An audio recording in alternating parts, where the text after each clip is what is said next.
Lion king എന്ന പ്രശസ്ത cartoon സിനിമയെ ആസ്പദമാക്കി 2019 പുറത്തിറക്കിയ ഒരു കമ്പ്യൂട്ടർ ആനിമേറ്റഡ് മ്യൂസിക്കൽ ഡ്രാമ ഫിലിമാണ് ദ ലയൺ കിങ്. ഒരുപാട് കളക്ഷൻ വാരിക്കൂട്ടി വമ്പൻ ഹിറ്റായ ഈ സിനിമയാണ് നമ്മൾ ഇന്ന് നോക്കുന്നത്. സിനിമയുടെ തുടക്കത്തിൽ കാണിക്കുന്നത് ഒരു കാടാണ്. ആ കാട്ടിലെ ജീവികളെല്ലാം പ്രത്യേക തരത്തിലുള്ള വിളംബരം കേട്ട് കൂട്ടത്തോടെ ഒരിടത്തേക്ക് പോകുന്നു. സീബ്രകളും ജിറാഫും ആനയും തുടങ്ങി എല്ലാ ജീവികളും കൂട്ടത്തോടെ ചെല്ലുന്നത് അവരുടെയൊക്കെ രാജാവായ മുഫാസയുടെ അടുത്തേക്കാണ്. കൂട്ടത്തിനിടയിലൂടെ മുഫാസയുടെ മന്ത്രിയായ കുരങ്ങൻ ഒരു വേരുമായി അവിടേക്ക് കയറി വരുന്നു. ശേഷം മുഫാസ തന്റെ റാണിയുടെ അടുത്തേക്ക് ചെല്ലുന്നു. അവർക്ക് ഒരു കുഞ്ഞ് പിറന്നിരിക്കുകയാണ്. ഉടൻ കുരങ്ങൻ അവിടേക്ക് വന്ന് തന്റെ കയ്യിലിരുന്ന വേര് മുറിച്ചുകൊണ്ട് അതിന്റെ മഷി ഉപയോഗിച്ച് അവന്റെ നെറ്റിയിൽ വരയ്ക്കുകയും ശേഷം അവനെ എടുത്തുകൊണ്ട് ജനങ്ങളുടെ അടുത്തേക്ക് ചെല്ലുകയും അവരുടെ ഭാവി രാജകുമാരനെ ഉയർത്തി കാണിക്കുകയും ചെയ്യുന്നു. രാജകുമാരനെ കണ്ട് എല്ലാവരും സന്തോഷത്തോടെ തുള്ളിച്ചാടിക്കൊണ്ടിരിക്കുകയാണ്. ഇവിടെ വെച്ച് സിനിമ തുടങ്ങുന്നു. പിന്നീട് കാണിക്കുന്നത് മുഫാസയുടെ അനിയനായ സ്കാർനെയാണ്. പെട്ടെന്ന് മുഫാസയുടെ സേവകൻ അവിടേക്ക് വരികയും നിങ്ങളുടെ ചേട്ടന്റെ മകനെ കാണാൻ എന്തുകൊണ്ടാണ്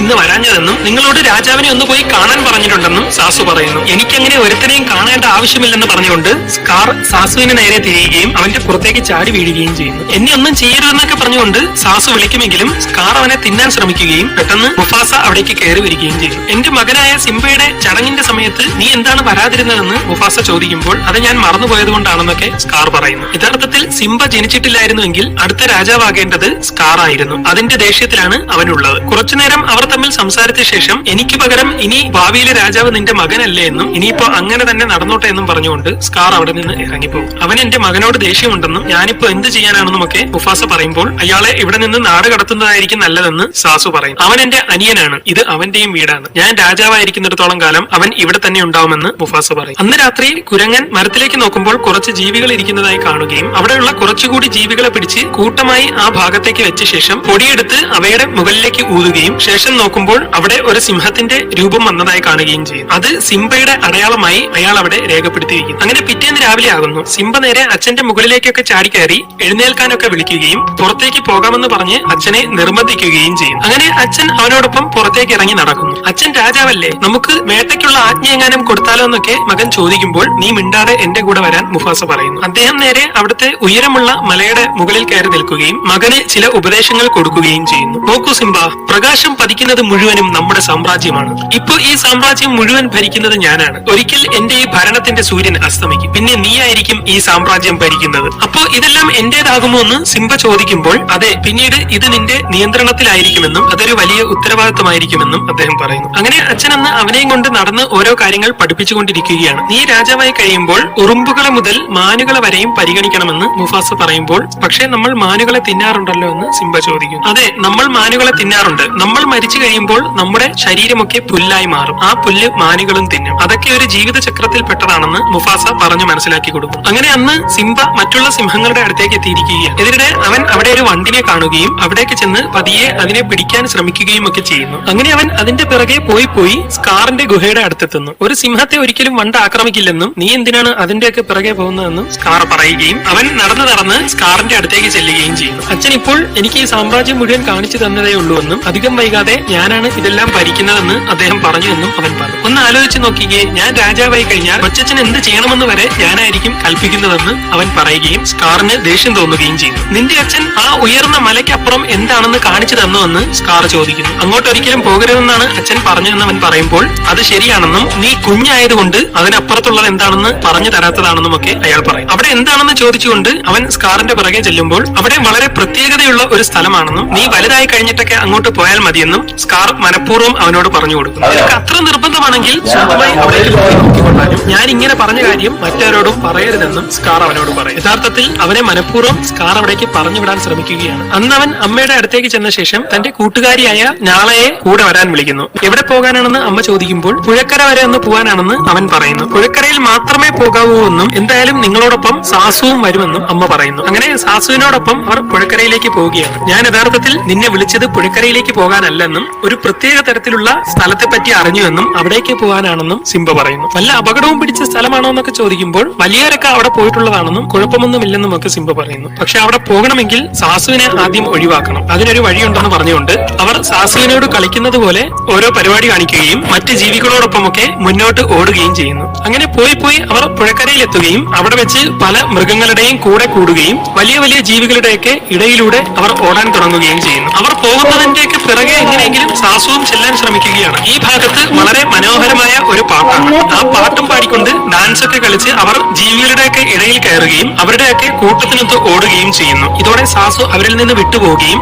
അവരെ കണ്ടുപിടിക്കാൻ പറ്റാത്ത അവസ്ഥയാവുകയും ചെയ്യുന്നു. അങ്ങനെ സാസു ഇല്ലാതെ അവർ വളരെ ദൂരം നടന്ന് സ്കാർ പറഞ്ഞ സ്ഥലത്തിന്റെ അടുത്തെത്തുകയും അവിടെ വെച്ച് അവർ തമാശയ്ക്ക് വഴക്കുണ്ടാക്കി ഉരുണ്ട് ഒരു സ്ഥലത്ത് വീണ് അടികൂടിക്കൊണ്ടിരിക്കുകയും ചെയ്യുന്നു. അപ്പോഴാണ് സിംബ ആ സ്ഥലം ശ്രദ്ധിക്കുന്നത്. അവർ നോക്കുമ്പോൾ വളരെ ഭീകരമായ ഒരു സ്ഥലമാണ് അവിടെ. അവർ അതുവഴി മുന്നോട്ട് നടന്നു നോക്കുമ്പോൾ ഒരുപാട് ജീവികളുടെ അസ്ഥികൂടവും തിളയ്ക്കുന്ന വെള്ളവും ഒക്കെ അവിടെ കാണുന്നു. ഇതായിരിക്കും കൊച്ചച്ഛൻ പറഞ്ഞ സ്ഥലമെന്നും നമുക്ക് ഇവിടെയൊക്കെ ഒന്ന് നോക്കാമെന്നും പറഞ്ഞുകൊണ്ട് അവർ അവിടമൊക്കെ നോക്കി നടക്കുന്നു. ആകെപ്പാടെ ഒരു ഭീകരമായ അന്തരീക്ഷമാണ് ആ സ്ഥലത്തിനുള്ളത്. മണ്ണൊക്കെ ഇടിഞ്ഞു വീഴുന്നത് കണ്ട് അവർ മുകളിലോട്ടൊക്കെ നോക്കുമെങ്കിലും എങ്ങും ആരെയും കാണുന്നില്ല. യഥാർത്ഥത്തിൽ അവിടെ ചില ജീവികൾ ഒളിഞ്ഞിരിക്കുന്നുണ്ട്. അവർ മുന്നോട്ട് പോയി സിംബ ഒരു സ്ഥലത്തേക്ക് കയറുമ്പോൾ അങ്ങോട്ട് പോകണ്ടെന്നും അത് അപകടമാണെന്നും നാള വിളിച്ചു പറയുന്നു. എനിക്ക് അപകടമൊന്നും ഒരു പേടിയുമില്ലെന്ന് അവൻ പറയുമ്പോൾ അവന്റെ ശബ്ദത്തിന്റെ എക്കോ അടിക്കുന്നതായി അവർ കേൾക്കുകയും ഇത് നല്ല രസമുണ്ടെന്നൊക്കെ പറഞ്ഞു നിൽക്കുകയും ചെയ്യുന്നു. നമ്മൾ ഇവിടെ നിൽക്കുന്നത് അത്ര ബുദ്ധിയല്ലെന്ന് തോന്നുന്നുവെന്ന് നാള പറഞ്ഞുകൊണ്ടിരിക്കുന്നതിനിടെ അവരുടെ പിന്നിലൂടെയൊക്കെ ചില ജീവികൾ വരുന്നു. ഇത് കണ്ട് അവർ രണ്ടുപേരും ഓടി വന്ന് ഒരുമിച്ച് നിൽക്കുമെങ്കിലും കുറെ കഴുതപ്പുലികൾ അവരെ മുഴുവൻ വളഞ്ഞിരിക്കുകയാണ്. ഇന്ന് രാത്രി നമ്മുടെ അത്താഴത്തിന് എന്തായാലും 2 കുപ്പികളാണല്ലോ എന്ന് പറഞ്ഞുകൊണ്ട് ഒരുത്തൻ അവിടേക്ക് വരുന്നത് കണ്ട്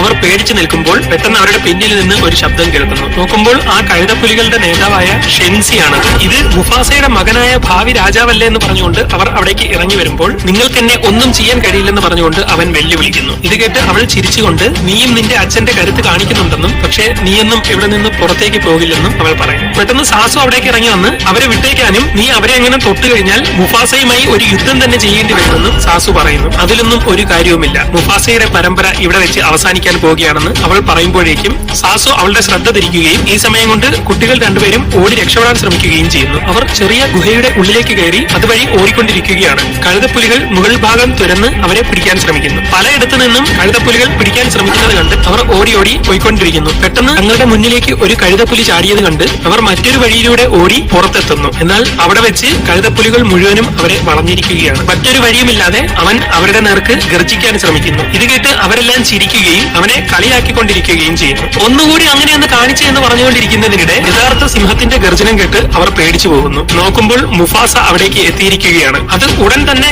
എല്ലാ ജീവികളെയും ആക്രമിച്ച് ദൂരേക്ക് അകറ്റുകയും ഒരുത്തനും മുന്നോട്ട് പോലും വരാൻ കഴിയാത്ത രീതിയിലാക്കുകയും ചെയ്യും. ഷെൻസി, ഇത് നിനക്കുള്ള താക്കീതാണ്. ഇനി ഒരിക്കലെങ്കിലും എന്റെ മകന്റെ നിഴൽവെട്ടത്തെങ്കിലും നീയൊക്കെ വരാൻ ശ്രമിച്ച ബാക്കി ഞാൻ അപ്പോൾ കാണിക്കാമെന്ന് പറഞ്ഞുകൊണ്ട് മുഫാസ താഴേക്ക് ഇറങ്ങുകയും സിംബയെ ഒന്ന് നോക്കിയ ശേഷം അവിടെ നിന്ന് നടന്നു പോവുകയും ചെയ്യുന്നു. സിംബയും നാളെയും പതിയെ മുഫാസയുടെ കൂടെ പോയിക്കൊണ്ടിരിക്കുകയാണ്. അങ്ങനെ അവർ അവിടെ നിന്ന് നടന്ന് ഒരുപാട് ദൂരം എത്തുന്നു. ശേഷം ഒരിടത്തിരുന്ന് മുഫാസ സാസുവിനെ വിളിക്കുകയും നാളെയെ ഇവിടെ നിന്നങ്ങ് കൊണ്ടുപോയിക്കൊള്ളാൻ പറയുകയും ചെയ്യുന്നു. അങ്ങനെ സാസു നാളെയും വിളിച്ചുകൊണ്ട് അവിടെ നിന്ന് പോവുകയും മുഫാസ സിംബയെ അടുത്തേക്ക് വിളിക്കുകയും ചെയ്യുന്നു. അവൻ നേരെ നടന്നു ചെന്ന് തന്റെ അച്ഛന്റെ അടുത്തായി ഇരിക്കുന്നു. ഞാൻ പോകരുതെന്ന് പറഞ്ഞിട്ടും നീ എന്നെ ധിക്കരിച്ചുകൊണ്ട് അവിടേക്ക് പോയി. അതിലും മോശമായ കാര്യം നാളെ കൂടി നീ അപകടത്തിലാക്കി. അവിടെ എന്തെങ്കിലും സംഭവിച്ചിരുന്നുവെങ്കിൽ ഇപ്പോഴത്തെ അവസ്ഥ എന്താവുമായിരുന്നു എന്ന് നിനക്കറിയാമോ? വലിയൊരു യുദ്ധം തന്നെ ഉണ്ടായേനെ. ഞാനും അച്ഛനെ പോലെ ധൈര്യശാലിയാണെന്ന് കാണിക്കാൻ നോക്കിയതാണെന്ന് അവൻ പറയുമ്പോൾ ധൈര്യമൊക്കെ ആവശ്യത്തിന് മാത്രമേ കാണിക്കാവുള്ളൂ എന്ന് മുഫാസ പറയും. അച്ഛൻ ഒന്നിനെയും പേടിയില്ലല്ലോ എന്ന് അവൻ ചോദിക്കുമ്പോൾ നിന്നെ എനിക്ക് നഷ്ടപ്പെട്ടു പോകുമോ എന്നായിരുന്നു എന്റെ പേടിയെന്ന് അദ്ദേഹം പറയുമ്പോൾ അപ്പോൾ രാജാക്കന്മാരും പേടിക്കുമല്ലേ എന്ന് അവൻ ചോദിക്കും. പക്ഷേ കഴുതപ്പുലികളാണ് യഥാർത്ഥത്തിൽ ശരിക്കും പേടിച്ചത്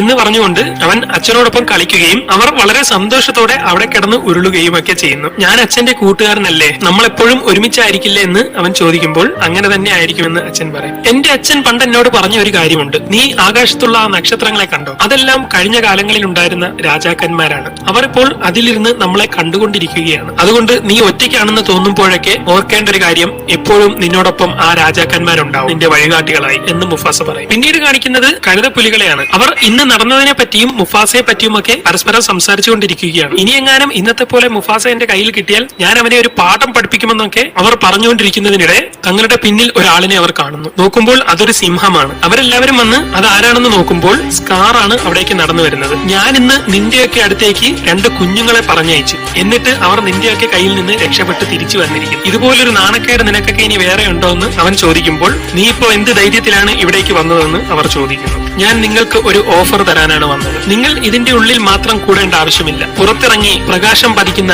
ഏത് സ്ഥലത്തുമുള്ള ഏത് ജീവിയെയും വേട്ടയാടി തിന്നാം. അതിനുള്ള അവസരം ഞാൻ തരും എന്ന് പറയുമ്പോൾ രാജാവ് ഉള്ളിടത്തോളം അത് നടക്കില്ലെന്നും അവനത് തടയുമെന്നും അവർ പറയുമ്പോൾ സ്കാർ അവളുടെ അടുത്തേക്ക് വന്നുകൊണ്ട് അവനെ നമ്മൾ കൊല്ലാൻ പോവുകയാണെന്ന് പറയുന്നു. മുഫാസ രാജാവായിരിക്കുമ്പോൾ നിങ്ങൾക്ക് സുഖിച്ച് നടക്കാൻ പറ്റില്ല. പക്ഷെ ഞാൻ രാജാവായിരിക്കുമ്പോൾ നിങ്ങൾക്ക് ഇഷ്ടമുള്ളത് എന്തും എടുക്കാനുള്ള സ്വാതന്ത്ര്യം ഉണ്ടായിരിക്കും. കാരണം കഴുതപ്പുലിയുടെ വയർ ഒരിക്കലും നിറയില്ല. മുഫാസ വളരെ കരുത്തനാണ്, അവനെ ഒന്നും ചെയ്യാൻ കഴിയില്ല എന്ന് അവർ പറയുമ്പോൾ ഏതൊരു കരുത്തനെയും വീഴ്ത്താനുള്ള ആയുധമാണ് ചതിയെന്നും ചതിയിലൂടെ അവനെ തോൽപ്പിക്കാൻ കഴിയുമെന്നും സ്കാർ പറയുന്നു. ശേഷം സ്കാർ അവിടെ നിന്ന് എല്ലാവരുടെയും അടുത്ത് കരുത്ത് പകരുന്ന കുറച്ചു കാര്യങ്ങൾ സംസാരിക്കുകയും ഈ നൂറ്റാണ്ടിൽ തന്നെ ഏറ്റവും വലിയ ഭരണ അട്ടിമറിക്ക് തയ്യാറായിക്കൊള്ളാനും നാളെ ചതിയിലൂടെ നമ്മൾ മുഫാസയെയും അവന്റെ മകനെയും തീർക്കുമെന്നും അത് കഴിഞ്ഞാൽ പിന്നെ അടുത്ത രാജാവ് ഞാനായിരിക്കുമെന്നും നിങ്ങളുടെ എല്ലാ ആഗ്രഹങ്ങളും സാധിക്കാൻ പറ്റുമെന്നുമൊക്കെ അവൻ അവരോട് വിളിച്ചു പറയുകയും അവിടുത്തെ ഏറ്റവും മുകളിലുള്ള ഒരു ഭാഗത്ത് കയറി നിന്ന ശേഷം എല്ലാവരും അതിനുവേണ്ടി തയ്യാറായിക്കൊള്ളാൻ ഉറക്കെ വിളിച്ചു പറയുകയും ചെയ്യുന്നു. അങ്ങനെ പിറ്റേന്ന് സ്കാർ സിംബയും കൊണ്ട്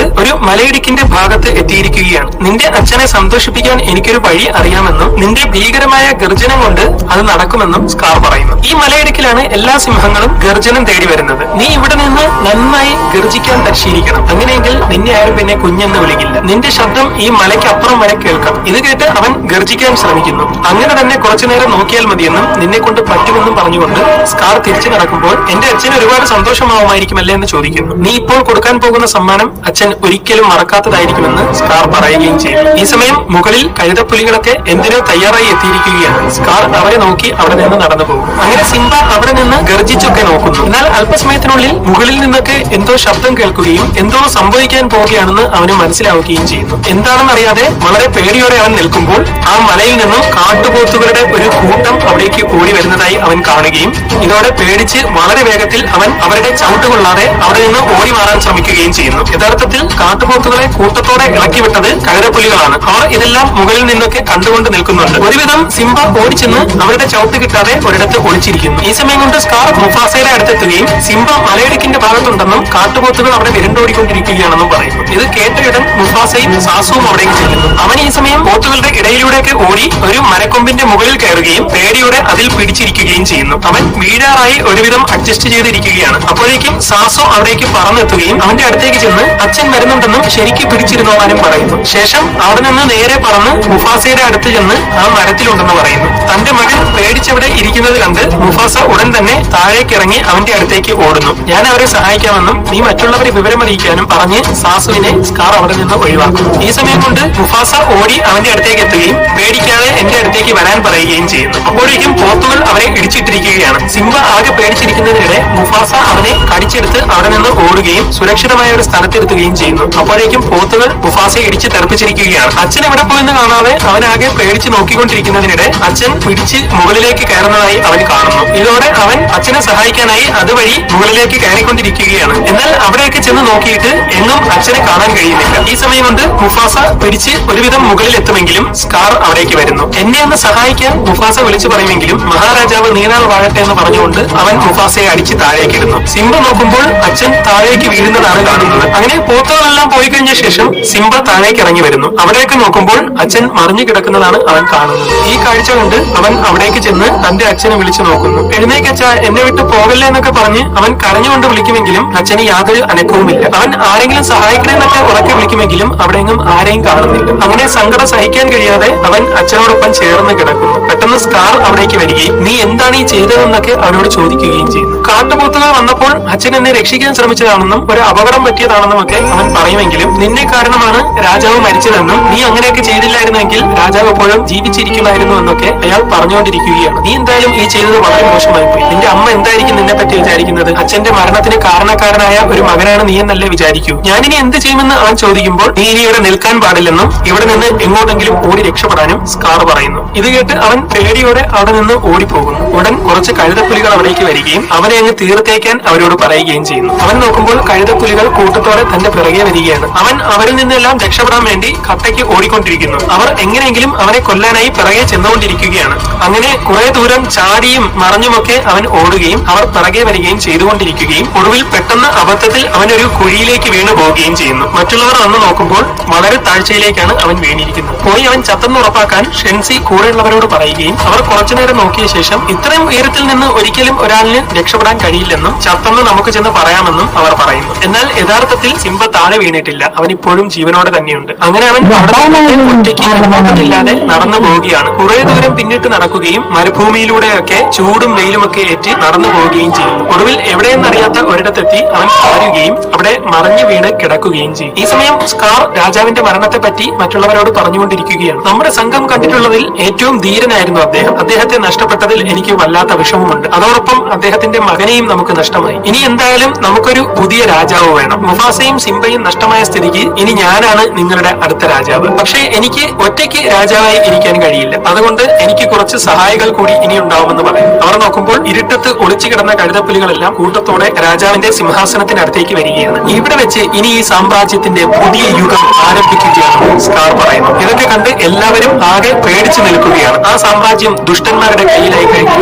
ഇതൊക്കെ കണ്ട് സാസുവും കുരങ്ങനും ആകെ വിഷമിച്ചിരിക്കുകയാണ്. ഉടൻ അയാൾ നടന്നു ചെന്ന് സിംബയുടെ രൂപം വെട്ടിക്കളയുന്നു. ഈ സമയം സിംബ ഒരിടത്ത് തളർന്നു കിടക്കുകയാണ്. ഉടൻ കുറെ കഴുകന്മാർ അവിടേക്ക് പറന്നിറങ്ങുകയും അവനെ തിന്നാൻ ശ്രമിക്കുകയും ചെയ്യുന്നു. പെട്ടെന്നൊരു കഴുകൻ നോക്കുമ്പോൾ ദൂരെ നിന്ന് ഒരാൾ വളരെ വേഗത്തിൽ ഓടി വന്നുകൊണ്ടിരിക്കുകയാണ്. യഥാർത്ഥത്തിൽ അതൊരു കാട്ടുപന്നിയാണ്. അത് അവിടേക്ക് വരുന്നതോടെ എല്ലാം പറന്നു പോകുന്നു. പക്ഷെ എനിക്ക് ഒരു കഴുകനെ പോലും പിടിക്കാൻ പറ്റിയില്ലല്ലോ എന്നൊക്കെ പറഞ്ഞുകൊണ്ട് അവനാകെ വിഷമിച്ചിരിക്കുന്നു. അവന്റെ പുറത്ത് ചെറിയ ഒരു ജീവി കൂടിയുണ്ട്. അപ്പോഴാണ് അവർ അവിടെ കിടക്കുന്ന ആളിനെ ശ്രദ്ധിക്കുന്നത്. അതൊരു സിംഹമല്ലേ എന്നൊക്കെ ചോദിക്കുമ്പോൾ അതിനുള്ള സാധ്യത ഇല്ലെന്നൊക്കെ പറഞ്ഞുകൊണ്ട് അവർ അവന്റെ അടുത്ത് ചെന്ന് പരിശോധിക്കുകയും പല്ല് കണ്ടയുടൻ ഇതൊരു സിംഹമാണെന്ന് പറഞ്ഞുകൊണ്ട് ടിമ്മൻ എന്ന ആ ജീവി ഓടാൻ ശ്രമിക്കുകയും ചെയ്യുന്നു. പേടിക്കേണ്ട, അതൊരു കുഞ്ഞു സിംഹമല്ലേ, നമുക്കിപ്പോഴേ അവനെ നമ്മുടെ കൂടെ നിർത്തി കഴിഞ്ഞാൽ വളർന്നു വരുമ്പോൾ നമ്മുടെ കൂട്ടത്തിൽ ഒരു സിംഹമുണ്ടെന്ന് പറഞ്ഞ് നമുക്ക് വലിയ ആളാവാമെന്നൊക്കെ അവൻ പറയുന്നു. അങ്ങനെ അവർ ഓരോ കാര്യങ്ങൾ പറഞ്ഞ് സംസാരിച്ചുകൊണ്ടിരിക്കുന്നതിനിടെ സിംബ എഴുന്നേൽക്കുകയും നിങ്ങളൊക്കെ ആരാണെന്ന് ചോദിക്കുകയും ചെയ്യും. ഞാൻ പൂമ്പയാണ്, ഇതെന്റെ കൂട്ടുകാരൻ ടിമ്മനാണെന്ന് അവർ പറയും. നീ എവിടെ നിന്നാണ് വരുന്നതെന്നും എന്താണ് സംഭവിച്ചതെന്നൊക്കെ അവർ ചോദിക്കുമ്പോൾ എനിക്ക് അതിനെയൊന്നും പറ്റി സംസാരിക്കാൻ താല്പര്യമില്ലെന്നും ഞാനാകെ തകർന്നിരിക്കുകയാണെന്നും അവൻ പറയുന്നു. അങ്ങനത്തെ പ്രശ്നങ്ങൾ നിനക്കുണ്ടെങ്കിൽ ഇനി അതിനെ പറ്റിയൊന്നും ചിന്തിക്കേണ്ട, നമ്മളോടൊപ്പം കൂടി പുതിയൊരു ജീവിതം തുടങ്ങിക്കോ. ഈ ലോകം മുഴുവൻ നിനക്കെതിരെ തിരിഞ്ഞാൽ നീയും ലോകത്തിനെതിരെ തിരിയണമെന്നൊക്കെ അവർ പറഞ്ഞ് അവന് മോട്ടിവേഷൻ കൊടുത്തുകൊണ്ടിരിക്കുകയാണ്. അങ്ങനെ അവൻ അവരോടൊപ്പം അവരുടെ നാട്ടിലേക്ക് ചെല്ലുകയും അവർ നല്ല കൂട്ടുകാരാവുകയും ചെയ്യുന്നു. അങ്ങനെ അവർ അവനെയും കൊണ്ടുപോയി ആ കാട്ടിലെ കാഴ്ചകളെല്ലാം കാണിക്കുകയും ഇതൊരു വളരെ മനോഹരമായ സ്ഥലമാണെന്ന് അവന് മനസ്സിലാവുകയും ചെയ്യുന്നു. അവിടെയുള്ള പുതിയ പുതിയ ജീവികളെയും അവരുടെ രീതികളുമെല്ലാം അവൻ കാണുന്നു. അവിടെയുള്ള മാനുകളെല്ലാം ഇവനെ കണ്ട് ആകെ പേടിച്ചു നിൽക്കുകയാണ്. അവർ അവനെ കൊണ്ടുപോയി അവിടെയുള്ള ഒരു മരം പൊളിക്കുകയും ഇതിലുള്ളതൊക്കെയാണ് ഇനി മുതൽ നീ തിന്നേണ്ടതെന്ന് പറഞ്ഞുകൊണ്ട് അവന് ആ പുഴുക്കളെ എടുത്തു കൊടുക്കുകയും അവൻ അവരെ പോലെ തന്നെ പുഴുക്കളെ കഴിക്കാൻ തുടങ്ങുകയും ചെയ്യുന്നു. നീ ഇനി ഇതൊക്കെ മാത്രമേ കഴിക്കാവൂ, നമ്മളെന്നും പിടിച്ച് തിന്നു കളയരുതെന്നൊക്കെ അവർ അവനോട് പറയുന്നു. അങ്ങനെ ഇവിടെ വെച്ച് വളരെ മനോഹരമായ ഒരു പാട്ടാണ്. അങ്ങനെ അവൻ അവരോടൊപ്പം ജീവിക്കുകയും ഒടുവിൽ കുറെ കാലത്തിന് ശേഷം അവൻ വളർന്ന് വലുതാവുകയും ചെയ്യും. ഈ സമയം രാജ്യത്തിന്റെ അവസ്ഥ വളരെ മോശമായിരിക്കുകയാണ്. രാജാവിന്റെ നേതൃത്വത്തിൽ കഴുതപ്പുലികൾ നാട് മുഴുവൻ ആക്രമണം നടത്തിക്കൊണ്ടിരിക്കുന്നു. ഇതെല്ലാം കണ്ട് മറ്റ് സിംഹങ്ങളെല്ലാം വളരെ പേടിയോടെയാണ് കഴിയുന്നത്. ഞാള ഇപ്പോൾ വളർന്ന് വലുതായിരിക്കുകയാണ്. ഇപ്പോഴത്തെ അവസ്ഥ എന്താണെന്ന് റാണി ചോദിക്കുമ്പോൾ കഴുതപ്പുലികൾ അവസാനത്തെ നാൽക്കൂലി കൂട്ടത്തെയാണ് ഓടിച്ചുകൊണ്ടിരിക്കുന്നതെന്നും രാജ്യം വലിയ അപകടത്തിലേക്കാണ് പോകുന്നതെന്നും സാസു പറയുന്നു. ഇതിനിടെ സ്കാർ അവിടേക്ക് കയറി വരികയും സിംഹാസനത്തിൽ കഴുതപ്പുലികളെല്ലാം അയാളോടൊപ്പം ചെല്ലുകയും ചെയ്യുന്നു. നമ്മൾ എന്തെങ്കിലും ചെയ്തേ പറ്റുള്ളൂ എന്നും ഇതിങ്ങനെ വിട്ടാൽ പറ്റില്ലെന്നും ഒക്കെ നാളെ പറയുമെങ്കിലും സ്കാറാണ് ഇപ്പോഴത്തെ ഇവിടുത്തെ രാജാവെന്നും നമുക്കൊന്നും ചെയ്യാൻ കഴിയില്ലെന്നുമൊക്കെ റാണി പറയുന്നു. അങ്ങനെ അന്ന് രാത്രിയാവുന്നു. നാളെ പതിയെ ആരും അറിയാതെ അവിടെ നിന്ന് പുറത്തേക്ക് പോകാൻ ശ്രമിക്കുകയാണ്. ഇതിന്റെ സാസു അവളോട് നീ എങ്ങോട്ടാണ് പോകുന്നതെന്ന് ചോദിക്കുമ്പോൾ ഈ രാജ്യം എങ്ങനെയെങ്കിലും രക്ഷിച്ചേ പറ്റുള്ളൂ എന്നും അതിന് സഹായത്തിന് ആരെങ്കിലും പുറത്തുനിന്ന് സംഘടിപ്പിക്കാനാണ് പോകുന്നതെന്നും അവൾ പറയുന്നു. എന്നാൽ അവൾ പോകാൻ ശ്രമിക്കുന്നതിനിടെ മുന്നിൽ സ്കാറിനെ കാണുകയും പേടിച്ച് മാറുമ്പോഴേക്കും അവിടെ ആരോ ഉണ്ടെന്ന് സ്കാറിന് മനസ്സിലാവുകയും ചെയ്യുന്നു. ഇതോടെ സ്കാർ പതിയെ അവിടേക്ക് നോക്കാനായി വരികയും നാളെ നോക്കുമ്പോൾ പിന്നിൽ നിന്ന് കഴുതപ്പുലികൾ വരുന്നതായി കാണുകയും ചെയ്യുന്നു. സ്കാർ അവിടേക്ക് ചാടി വീണ് നോക്കുമ്പോൾ കഴുതപ്പുലികളാണ് അവിടെ നിൽക്കുന്നത്. യഥാർത്ഥത്തിൽ നാളെ അതിന് തൊട്ടു മുകളിൽ കയറി ഒളിച്ചിരിക്കുകയാണ്. അവിടെയൊക്കെ നോക്കിയിട്ട് ആരും കാണാത്തതിനാൽ സ്കാറിന് സംശയമായി പതിയെ മുകളിലേക്ക് കയറി നോക്കാൻ ശ്രമിക്കുന്നു. അയാൾ അടുത്തേക്ക് വരുന്നത് കണ്ട് നാളെ ആകെ പേടിച്ചിരിക്കുകയാണ്. പെട്ടെന്ന് സാസു അവിടേക്ക് വന്ന് അയാളുടെ ശ്രദ്ധ തിരിക്കുകയും ഇതോടെ അവരെല്ലാം സാസുവിന്റെ പിറകെ ഓടുകയും ചെയ്യുന്നു. ഈ സമയം കൊണ്ട് നാളെ താഴെ ഇറങ്ങി ആ രാജ്യത്ത് നിന്ന് തന്നെ ഓടിപ്പോകുന്നു. ഇത് റാണി കണ്ടുകൊണ്ടിരിക്കുകയാണ്. പിറ്റേന്ന് സിംബ തന്റെ കാട്ടിൽ പൂമ്പയോടൊപ്പം നടക്കുകയാണ്. ഇവിടുത്തെ പല ജീവികളും എന്നോട് കൂട്ടുകൂടാൻ വരുന്നില്ലെന്ന് സിംബ പറയുമ്പോൾ അതിന് കാരണം നീ ഒരു സിംഹമായതുകൊണ്ടാണെന്നും യഥാർത്ഥ സിംഹങ്ങൾ കാട്ടിലെ പലതിനെയും പിടിച്ച് തിന്നാറുണ്ടെന്നും നീ കുട്ടിക്കാലം മുതൽ നമ്മളോടൊപ്പം വളർന്നത് കൊണ്ടാണ് നീ ഇങ്ങനെയെന്നും എന്നാലും അവർക്ക് നിന്നെ പേടിയാണെന്നും ഒക്കെ അവർ പറയുന്നു. അങ്ങനെ അന്ന് രാത്രിയാവുന്നു. അവർ ഒരുമിച്ച് ഉറങ്ങാൻ കിടക്കുകയാണ്. ഇതിനിടെ ടിമ്മൻ അവരോട് ആകാശത്ത് മിന്നിക്കത്തുന്ന ആ സാധനം കണ്ടോ, അതെന്തായിരിക്കുമെന്ന് ചോദിക്കുന്നു. അത് ചിലപ്പോ ഗ്യാസ് നിറഞ്ഞ പന്തുകളോ മിന്നാമിനിങ്ങിനെ പോലുള്ള ഏതെങ്കിലും ജീവികളോ ആയിരിക്കുമെന്ന് അവർ പറയുന്നു. നിനക്കെന്താണ് തോന്നുന്നതെന്ന് ചോദിക്കുമ്പോൾ അതിനെപ്പറ്റി പണ്ടൊരാൾ ഒരാൾ എന്നോട് പറഞ്ഞിട്ടുണ്ടെന്നും അതിന്റെ യഥാർത്ഥ പേര് നക്ഷത്രമാണെന്നും അവയെല്ലാം പണ്ട് മരിച്ചുപോയ രാജാക്കന്മാരാണെന്നും അവർ നമ്മളെ നോക്കിക്കൊണ്ടിരിക്കുകയാണെന്നും ഒക്കെ സിംബ പറയുന്നു. ഇത് കേട്ട് അവർ ഒരുപാട് ചിരിക്കുകയും നിനക്ക് ഭ്രാന്താണെന്ന് പറഞ്ഞുകൊണ്ട് അവനെ കളിയാക്കുകയും ഒക്കെ ചെയ്യുന്നു. എന്നാൽ അവന് അച്ഛനെ ഓർത്ത് ആകെ വിഷമമാവുകയും അവിടെ നിന്ന് എഴുന്നേറ്റ് പോയ ശേഷം വിഷമത്തോടെ ഒരിടത്ത് നിന്ന് നക്ഷത്രങ്ങളെ നോക്കിയിരിക്കുകയും ചെയ്യും. ഇതോടെ അവന് നല്ല വിഷമമായിട്ടുണ്ടെന്ന് പുംബയ്ക്കും ടിമ്മനും മനസ്സിലാവുന്നു. ഇതിനിടെ സിംബ ഒന്ന് തലയാട്ടുമ്പോൾ അവന്റെ ദേഹത്ത് നിന്ന് കുറച്ച് രോമം പറന്നു പോകുന്നു. അത് കാറ്റത്ത് പറന്ന് നടക്കുകയും പിറ്റേന്ന് രാവിലെ പറന്ന് ഒരു വെള്ളത്തിൽ വീണ് അതിലൂടെ ഒരുപാട് ദൂരം ഒഴുകി പോവുകയും ചെയ്യും. ഒഴുകി പോയിക്കൊണ്ടിരിക്കുന്നതിനിടെ ഒരു കിളി അതിനെയും കൊത്തിയെടുത്ത് പറന്നു പോവുകയും അത് പറന്ന് നേരെ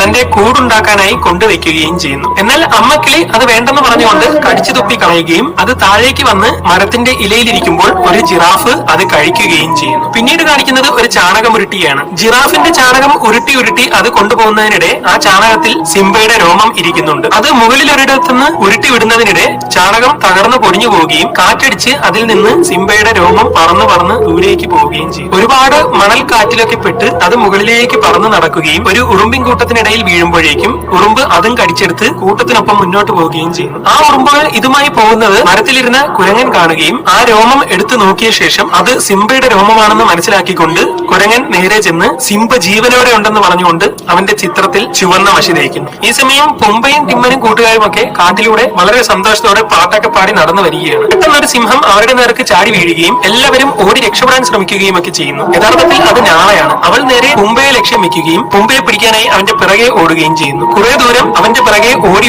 ഒടുവിൽ വഴി തീർന്നു പോവുകയും ഇതോടെ ഒന്നും ചെയ്യാൻ കഴിയാതെ പുംബ അവളുടെ മുന്നിൽ നിൽക്കുമ്പോൾ അവളുടെ മുകളിലേക്ക് മറ്റൊരു സിംഹം ചാടി വീഴുകയും ചെയ്യും. അങ്ങനെ സിംബയും ഞാളയും അടിയുണ്ടാക്കിക്കൊണ്ടിരിക്കുകയാണ്. അടിയുണ്ടാക്കിക്കൊണ്ടിരിക്കുന്നതിനിടെ കുട്ടിക്കാലത്ത് ചെയ്തതുപോലെ അവൾ ചെയ്യുകയും ഇതോടെ അവൾ ഞാളയാണെന്ന് അവന് മനസ്സിലാവുകയും ചെയ്യും. അപ്പോഴാണ് അത് സിംബയാണെന്ന് അവൾ അറിയുന്നത്. അവൾക്ക് വിശ്വസിക്കാൻ കഴിയാതെ നിൽക്കുകയാണ്. ഇത് ഞാൻ തന്നെയാണെന്ന് അവൻ പറയുമ്പോൾ എനിക്ക് വിശ്വസിക്കാൻ കഴിയുന്നില്ലെന്നും അത്ഭുതമാണെന്നും ഒക്കെ പറഞ്ഞ് അവർ നിൽക്കുകയാണ്. അപ്പോഴേക്കും പുംബയും ടിമ്മനും അവിടേക്ക് വരുന്നു. നിങ്ങൾ തമ്മിൽ എങ്ങനെയാണ് പരിചയം എന്നൊക്കെ ചോദിക്കുമ്പോൾ എന്റെ ഏറ്റവും അടുത്ത കൂട്ടുകാരിയായ നാളെയാണിതെന്നൊക്കെ സിംബ പറയുന്നു. നീ ഇവിടെ കൂടിക്കൊള്ളാൻ അവൻ നാളെയോട് പറയുമ്പോൾ നമുക്ക് പോയേ പറ്റുള്ളൂ എന്നും സ്കാർ കഴുതപ്പുലികളോടൊപ്പം ചേർന്ന് രാജ്യം ഭരിക്കുകയാണെന്നും നീ വന്ന് രാജാവായി നിന്റെ സ്ഥാനം ഏറ്റെടുത്തില്ലെങ്കിൽ രാജ്യം തകർന്ന് തരിപ്പണമാവുമെന്നും അവൾ പറയുന്നു. രാജാവോ ഇവനോ എന്നൊക്കെ പറഞ്ഞുകൊണ്ട് പൂമ്പയൊക്കെ കളിയാക്കിക്കൊണ്ടിരിക്കുകയാണ്. ഞാൻ എങ്ങോട്ടും വരുന്നില്ലെന്നും ഇതാണ് എന്റെ വീടെന്നും ഒക്കെ പറഞ്ഞുകൊണ്ട് അവൻ നിൽക്കുമ്പോൾ നീ വന്നേ പറ്റുള്ളൂ എന്നൊക്കെ പറഞ്ഞ് അവൾ നിർബന്ധിക്കുന്നു. അങ്ങനെ അന്ന് അവർ രണ്ടുപേരും ആ സ്ഥലമൊക്കെ കണ്ട് ചുറ്റിക്കറങ്ങി നടക്കുകയാണ്. അവൻ അവിടുത്തെ ഭംഗി മുഴുവൻ അവളെ കാണിച്ചു കൊടുക്കുന്നു. അങ്ങനെ അന്ന് മുഴുവൻ അവർ ചുറ്റിക്കറങ്ങിയും സ്നേഹിച്ചും നടന്നതിന് ശേഷം ഈ സ്ഥലം മനോഹരമൊക്കെ തന്നെ, പക്ഷേ ഇത്രയും കാലം നീ ജീവനോടെ ഉണ്ടായിരുന്നിട്ടും എന്തുകൊണ്ടാണ് തിരിച്ചു വരാറുതെന്നൊക്കെ അവൾ ചോദിക്കുന്നു. അവിടെ ആർക്കും എന്നെ ആവശ്യമൊന്നുമില്ലല്ലോ എന്ന് ചോദിക്കുമ്പോൾ അവൾ നിർബന്ധിച്ച് എങ്ങനെയെങ്കിലും അവനോട് വരാൻ പറയുന്നു. അവിടെ വെള്ളവും ആഹാരവും ഒന്നുമില്ല. ജനങ്ങളെല്ലാം വളരെ ബുദ്ധിമുട്ടിലാണ്. സ്കാർ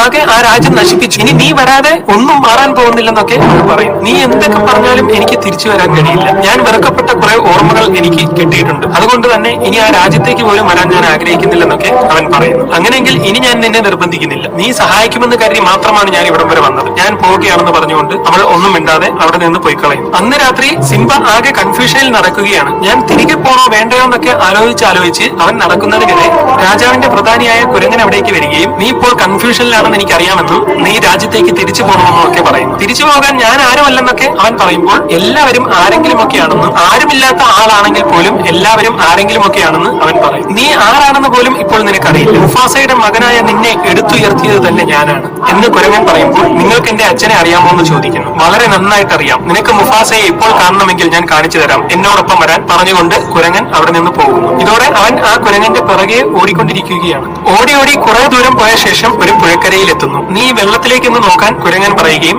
അവൻ നോക്കുമ്പോൾ അതിൽ മുഫാസയെ കാണുകയും ചെയ്യുന്നു. നിന്റെ അച്ഛൻ നിന്നിൽ ജീവിക്കുന്നുണ്ട്. നീയാണിപ്പോൾ അച്ഛന് പകരക്കാരനെന്ന് അവൻ പറയുന്നു. പെട്ടെന്ന് ആകാശത്ത് ഇടിയും മിന്നലും ഒക്കെ വരികയും മുഫാസയുടെ ശബ്ദം അവൻ കേൾക്കുകയും ചെയ്യുന്നു. നീ ഈ ജീവിത ചക്രത്തിലെ നിന്റെ സ്ഥാനം ഏറ്റെടുക്കണം. മുഫാസ എന്ന എന്റെ സൂര്യൻ അസ്തമിച്ചു കഴിഞ്ഞു. ഇനി സിംബ എന്ന നിന്റെ സൂര്യൻ ഉദിക്കുകയാണ്. എനിക്കെപ്പോഴും നീ എന്റെ മകനായി എന്ന കാര്യത്തിൽ അഭിമാനം മാത്രമായിരുന്നു ഉണ്ടായിരുന്നത്. നീ അങ്ങനെ തന്നെ അത് കൊണ്ടുപോകണം. അച്ഛൻ ഒരിക്കലും എന്നെ വിട്ടു പോകില്ല എന്നൊക്കെ അവൻ ആകാശത്ത് നോക്കി പറയുമ്പോൾ ഞാൻ ഒരിക്കലും നിന്നെ വിട്ടു പോയിട്ടില്ല, ഇനി പോവുകയുമില്ലെന്നൊക്കെ അച്ഛൻ പറയുന്നു. ഇനി പറയും നീ ആരാണ് എന്ന് ആകാശത്ത് നിന്ന് ചോദിക്കുമ്പോൾ ഞാൻ സിംബയാണ്, മുഫാസയുടെ മകൻ എന്ന് പറഞ്ഞുകൊണ്ട് സിംബ തിരിച്ചോടുന്നു. സിംബ നേരെ ഓടിച്ചെന്ന് ഉയരത്തിൽ കയറി ഉറക്കെ ഗർജിക്കുന്നു. ശേഷം അവൻ അവിടെ നിന്ന് ഓടി നാട്ടിലേക്ക് പോവുകയാണ്. ഇത് പുംബയും ടിമ്മനും കാണുന്നുണ്ട്. അവൻ അങ്ങനെ അവിടെ മുഴുവൻ വിട്ട് ദൂരേക്ക് ഓടി ഓടി പോകുന്നതിനിടെ വിഷമിച്ചു പോകുന്ന നാളയെ കാണുകയും വാ ഞാൻ നാട്ടിലേക്ക് വരുന്നുണ്ടെന്ന് പറയുകയും ചെയ്യും. അങ്ങനെ അവർ രണ്ടുപേരും അവിടെ നിന്ന് ഓടി ഓടി തങ്ങളുടെ രാജ്യത്തേക്ക് പോയിക്കൊണ്ടിരിക്കുകയാണ്. അങ്ങനെ അവൻ നേരെ പ്രൈഡ് റോക്കിൽ എത്തുമ്പോൾ പഴയ പ്രതാപമില്ലാതെ നശിച്ചു കിടക്കുന്ന കാഴ്ചയാണ് കാണുന്നത്. അച്ഛൻ എന്നോട് കുട്ടിക്കാലത്ത് പറഞ്ഞിട്ടുണ്ടായിരുന്നു, പ്രകാശം പതിക്കുന്നത് മുഴുവൻ എന്റെ സാമ്രാജ്യമാണെന്ന്, അവിടെ മുഴുവൻ ഞാൻ സംരക്ഷിക്കണമെന്ന്. അത് ചെയ്യാൻ പോവുകയാണ്, നീ എന്റെ കൂടെ നിൽക്കില്ല എന്ന് അവൻ ചോദിക്കുന്നു. ഇതിനിടെ സാസു അവിടേക്ക് പറന്നിറങ്ങുകയും അവനെ സ്വാഗതം ചെയ്യുകയും ചെയ്യുന്നു. അപ്പോഴേക്കും ടിമ്മനും പുംബയും അവിടേക്ക് വരുന്നു. ഈ സ്ഥലത്തിന് വേണ്ടിയാണോ നീ യുദ്ധം ചെയ്യാൻ പോകുന്നതെന്ന് അവർ ചോദിക്കുമ്പോൾ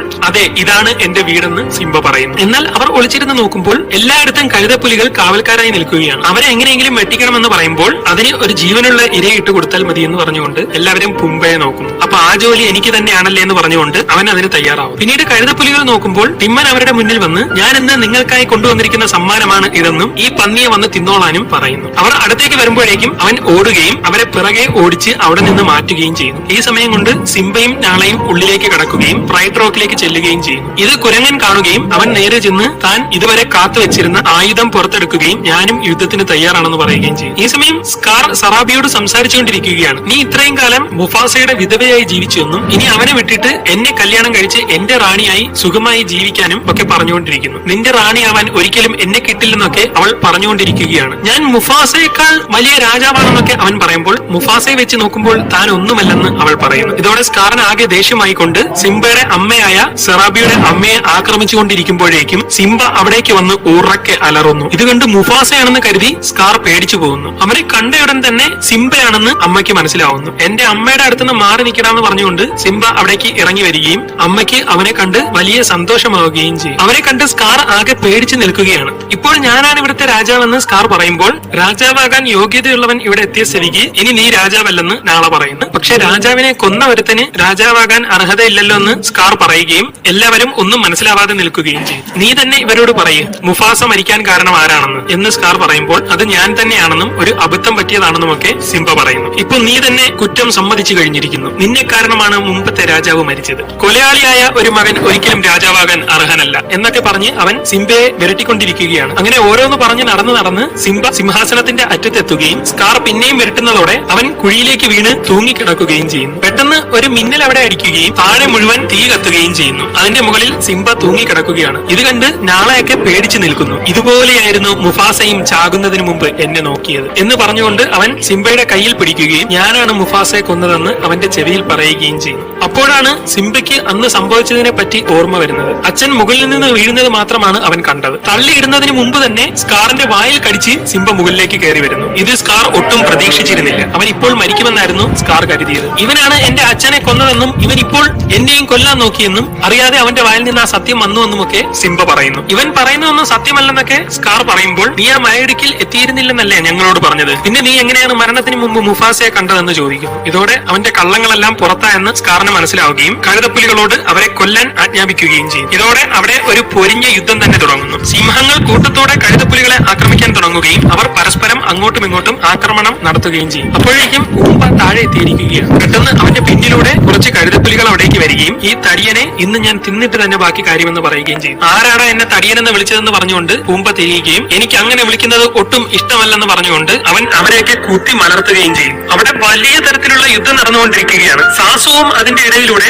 അവരെയൊക്കെ ആക്രമിക്കാൻ ശ്രമിക്കുന്നു. എന്നാൽ ആക്രമണത്തിനിടെ സാസു അവരുടെ ഇടയിൽ പെട്ടുപോവുകയും ഒന്നും ചെയ്യാൻ കഴിയാതെ നിൽക്കുന്നതിനിടെ കുരങ്ങൻ അവിടേക്ക് വന്ന് തന്റെ ആയുധം കൊണ്ട് അവന്മാരെല്ലാം അടിച്ചു പഞ്ചറാക്കുകയും ചെയ്യുന്നു. അവിടെ വലിയ ഒരു യുദ്ധം നടന്നുകൊണ്ടിരിക്കുകയാണ്. ഇതിനിടെ സിംബ നോക്കുമ്പോൾ സ്കാർ അവിടെ നിന്ന് ഓടി മാറുന്നതായി കാണുകയും അവൻ സ്കാറിന്റെ പിറകെ ചെല്ലുകയും ചെയ്യുന്നു. സിംബ പിറകെ വരുന്നത് കണ്ട് അവൻ ഓടി ഓടി മുകളിലേക്കൊക്കെ കയറുമെങ്കിലും അവിടെ വഴി തീർന്നു പോവുകയും മറ്റെങ്ങോട്ടും പോകാൻ കഴിയാതെ സ്കാർ നിൽക്കുമ്പോൾ സിംബ അടുത്തെത്തുകയും ചെയ്യും. എന്നെ കൊല്ലരുതെന്നും നിന്നോട് ഞാൻ യാചിക്കുകയാണെന്നും ഒക്കെ പറഞ്ഞുകൊണ്ട് സ്കാർ അവന്റെ കാല് പിടിക്കാൻ ശ്രമിക്കുന്നു. നീ ഇത്രയൊക്കെ ചെയ്തിട്ട് ഇനി നിന്നെ ഞാൻ വെറുതെ വിടാൻ ഉദ്ദേശിച്ചിട്ടില്ലെന്ന് സിംബ പറയുമ്പോൾ വൃത്തികെട്ട ശവന്തീനികളായിട്ടുള്ള കഴുതപ്പുലികളാണ് ഇതെല്ലാം ചെയ്തതെന്നും അവന്മാരെയൊക്കെ ഇല്ലാതാക്കാൻ വേണ്ടിയാണ് ഞാൻ ഇതൊക്കെ ചെയ്തതെന്നും കള്ളം പറയുന്നു. എന്നാൽ ഇതൊക്കെ അപ്പുറത്ത് നിന്ന് കഴുതപ്പുലികൾ കേൾക്കുകയാണ്. നിന്റെ കുടുംബത്തിലുള്ള ഒരാളാണ് ഞാൻ, എന്നെ ഒരിക്കലും നീ കൊല്ലരുതെന്നൊക്കെ സ്കാർ പറയുമ്പോൾ ഒരിക്കലുമില്ല, ഞാൻ അങ്ങനെ ചെയ്യില്ലെന്നൊക്കെ സിംബ പറയുന്നു. അപ്പോൾ ഞാനിനി എന്താണ് ചെയ്യേണ്ടതെന്ന് അവൻ സിംബയോട് ചോദിക്കുമ്പോൾ പണ്ട് തന്നോട് പറഞ്ഞതുപോലെ തന്നെ ഇവിടെ നിന്ന് ഓടിക്കൊള്ളാനും ഇനി ഒരിക്കലും ഈ രാജ്യത്തേക്ക് തിരിച്ചു വരരുതെന്നും സിംബ അവനോട് പറയും. ശരിയെന്ന് പറഞ്ഞുകൊണ്ട് അവൻ അവൻ പതിയെ മുന്നോട്ട് നടന്ന് തീക്കനൽ സിംബയുടെ മുഖത്തേക്കിട്ട ശേഷം അവനെ അടിച്ച് താഴേക്കിടാൻ ശ്രമിക്കുന്നു. എന്നാൽ സിംബ തിരിച്ചും അവനെ അടിക്കുകയും രണ്ടുപേരും തമ്മിൽ കടുത്ത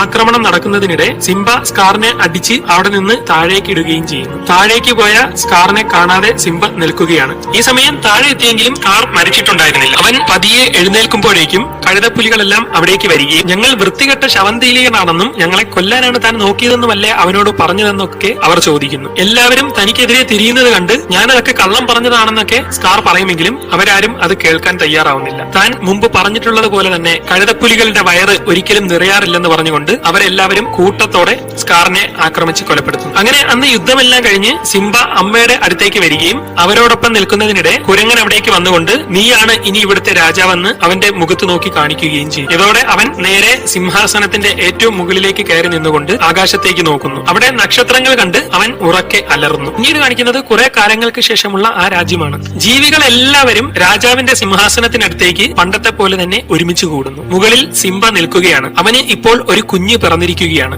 ഇതാണ് നിങ്ങളുടെ ഭാവി രാജാവെന്ന് പറഞ്ഞുകൊണ്ട് അവർ സിംബയുടെ മകനെ പൊക്കിക്കാണി. ഇത് കണ്ട് എല്ലാവരും സന്തോഷത്തോടെ തുള്ളിച്ചാടുന്നു. ഇവിടെ വെച്ച് സിനിമ അവസാനിക്കുന്നു. $250 മില്യൺ ബഡ്ജറ്റിൽ പുറത്തിറങ്ങിയ ഈ cinema $1663 million box office collection